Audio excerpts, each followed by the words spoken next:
온갖 황금 보석으로 꾸며진 큰 광채가 나는 집이 있더래요. 근데 그런 집들이 천국에는 많아. 크고 작을 뿐이지. 넓고 좀 덜 넓고 그럴 뿐이지. 네. 자, 한번 보여봅시다.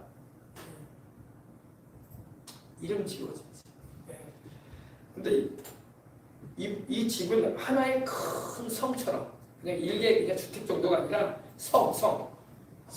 성처럼 보이는데, 인터넷이나 관광 안내 책자에서 보았던 프랑스의 루이 14세가 이렇게 만들었다고 하는 베르사유 궁전, 왕이 사는 궁전처럼 그 비슷해 보이는, 얼마나 아름답습니까, 그죠? 온갖 보석과 황금으로, 다 황금이에요. 네. 다양한 이렇게 아름다운 보석과 황금으로 이렇게 만들어진 집이더랍니다. 성이더래요. 성. 집이 아니라 성. 네. 그러니까 이 집 주인이 집이 명패가 없죠. 띄어져 버렸죠. 여기 이름이 써 있어야 된단 말이야. 근데 이분 여기가 어느 목사님의 집이더래요. 어느 목사님. 아무튼 주님 나라를 위해서 일을 정말 충성스럽게 잘하는 목사님 집이에요. 너무너무 아름답게 많은 황금 보석이 빛을 받아 반사도 되고, 이 집을 바라보는데 김훈 목사님이 볼 때에 주님이 영을 열어 보게 하는데 눈이 부셔가지고 못 볼 정도예요. 너무 지금도 얼마나 아름답습니까, 그죠? 너무너무 아름다운 거야. 너무너무 아름다운 거야. 그리고 너무너무 빛나는 거야. 그래가지고 보지 못할 정도로, 예. 눈은 제대로 뜨고 눈도 쳐다볼 수가 없을 정도로 아름답다.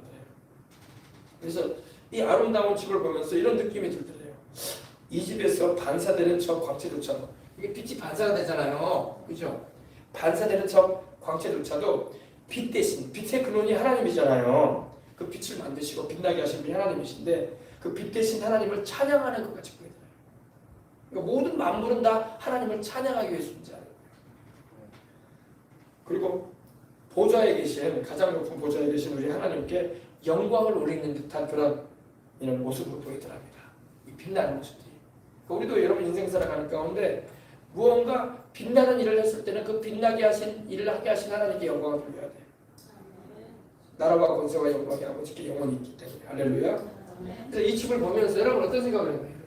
야, 저런 데서 살면 참 좋겠다 이런 생각 하잖아요. 우리는 아파트 같은 경우도 한 그 세멘트로 만든 아파트라도 쇠골 집어넣어가지고 만든 금덩어리 하나도 없어도 좀 층높고 말이야 뷰가 좋으면 저런 아파트에 좀 새롭게 구조되어진 아파트에 새 아파트 살아보면 좋겠다 이런 생각 있잖아요. 별것도 아닌데 거기 뭐 금딱지가 붙어있는 것도 아니고 빛나는 것도 없는데, 그죠? 몇 년 살면 또 금가고, 그죠? 몇 년 살면 또 페인트 또 새로 칠해야 되는 것인데, 그런 것도 우리는 사람은 인생 살면서 그런 것도 좋아하는데, 여기는 이 천국은 말로 할 수가 없는 거예요. 네. 그래서 김프로 목사님이 나도 천국에서 저런 집에서 좀 살면 참 좋겠다는 그런 생각이 들 정도예요. 저런 데서 살면 좋겠다. 그래서 주님께서 이렇게 말씀을 하시대요. 그때 주님이 말씀하시대요. 사랑하는 종아, 저 집을 자세히 보아라. 자세히 보라는 거예요. 자세히 봤을 거 아닙니까, 그죠? 이렇게 아름다운 천국의 집을, 온갖 아름다운 보석과 금빛을 나는 아름다운 이 저택을 보는데 자세히 보라고 한대요. 여기가 들어가는 데냐. 네. 그래서 그곳을 바라보니까 마치 우리 핸드폰 카메라가 있잖아요. 카메라에 부착된 줌 렌즈처럼 이게 쫙 그 집에 성문이 보이더래요. 성문이죠, 이거요. 그죠? 들어가는 문이에요, 이거. 들어가는 문이죠. 성문이 보이는데 그 성 입구에는 천사들이 관리를 하고 있답니다. 아무나 들어갈 수가 없는 거예요. 그 집주인이 들어가는 거 아닙니까, 그죠? 성문 오른쪽 위에는 성문 오른쪽이죠. 오른쪽 위에는 그 황금 문패가 붙여 있더라고요.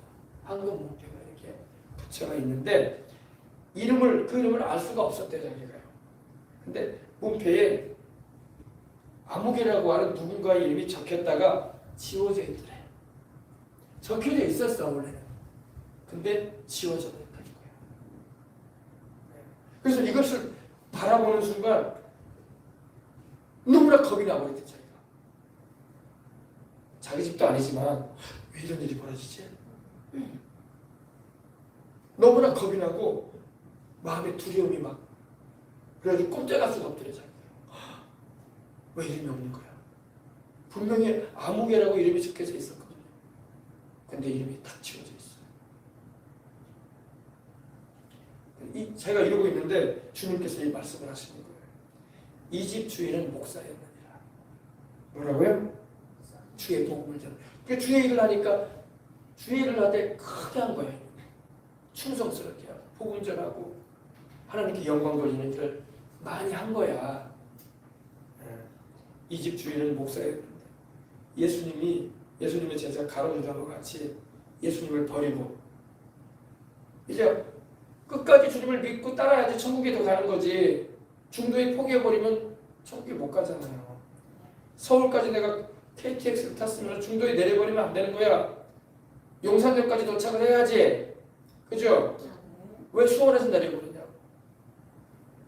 그러면 서울까지 못 가는 거예요. 예수님의 제자 가룟유다 같이 예수님을 버리고 예수님을 따르다가 버리고 교만해졌다. 교만은 마귀가 갖다 주는 마음이거든요. 그 욕심, 세상 욕심이 들어와서 그걸 틈타서 마귀가 역사를 해가지고 타락을 해가지고 지금은 지옥으로 가서 고통당하고 있답니다. 주님 이렇게 말씀하세요. 지금은 지옥으로 가서 고통을 당하고 있느니라. 그래서 우리 주님께서 안타까워하시더래요. 가룟유다도 여러분 안타락했으면 주님을 등지지 않고 은삼십에 파는 일 안 했으면 가룟유다도 천국에 들어갔을 거 아니야. 주님이 직접 불러낸 제자 가운데 하나인데, 그죠? 주님이 얼마나 가룟유다도 신뢰하셨으면 돈깨를 맡기셨잖아. 재정을 맡기셨잖아. 재정을 맡겼다는 것은 크게 신뢰했다는 거예요. 주님께서 믿을만하다는, 그죠? 그런데 타락을 했잖아. 가룟유다가, 그죠? 가룟유다는 천국에 못 들어갔잖아. 그러니까 하나님의 택함을 받았어도 타락할 수 있다. 그래서 우리 주님께서 안타까워하시더래요. 이 사람은 목사였는데 가룟유다 같이 나를 버리고 교만해지고 세상 욕심에 이끌리고 마귀에게 지배를 받아가지고 지금은 지옥에서 고통을 당하고 있다. 지옥에 떨어졌으니 뭐 더 이상 구원받을 수 없지. 그래서 우리가 하나님께 구원의 은총을 입고 이렇게 성령님의 은혜를 입고 주님을 섬기는 주님 나라를 구하는 삶을 살아갈 때에 타락하지 말아야 돼. 끝까지 천국까지 가야 돼. 왜 용산까지 못 가고 수원에서 내리냔 말이야. 그러면 안 되겠죠. 용산까지 가야지. 서울역까지 가야 될 거 아니야. 천국이라는 목적지까지 들어가야 돼. 아멘. 우리는 천국까지 들어가야 돼요. 세상에서 예수님을 믿고 또 봉사도 하고 전도 활동도 하고 섬김도 하고 선한 일도 많이 해가지고 이렇게 어마어마하게 상 받을 수 있어 우리도. 그죠? 그러나 타락하면 이렇게 되는 거예요. 문패 이름이 떼어지는 거예요. 그래서 구원받은 은혜를 우리가 잃지 말고 끝까지 신앙을 지켜서 천국까지 가는 저와 여러분이 되도록 하십시다. 아멘. 마귀가 우리를 넘어뜨리려고 한단 말이에요. 마귀가 가룟유다를 넘어뜨린 것처럼 우리가 하나님께 은혜를 받고 성령의 은총을 입고 기적을 경험하고 하나님의 축복도 우리가 받을 수 있어요. 그러나 거기에 우리가 빠져들어가면 안 돼. 우리는 주님을 바라봐야 돼. 우리는 끝까지 우리 예수님과 나는 천국까지 가야지. 나는 천국까지 들어가야지. 아멘. 절대로 마귀에게 속아서 그 마귀가 그 수많은 그 왼쪽에 있는 사람들에게 뭐라고 합니까? 우리가 사명 잘 감당했다. 잘 속였다. 우리가 속여가지고 우리가 천국에 가지 못하도록 막았다. 그러잖아요. 마귀에게 속으면 안 되는 것입니다. 할렐루야. 그래서 우리가 끝까지 주님을 잘 믿고 천국까지 가는 우리가 되도록 하십시다. 아멘. 자.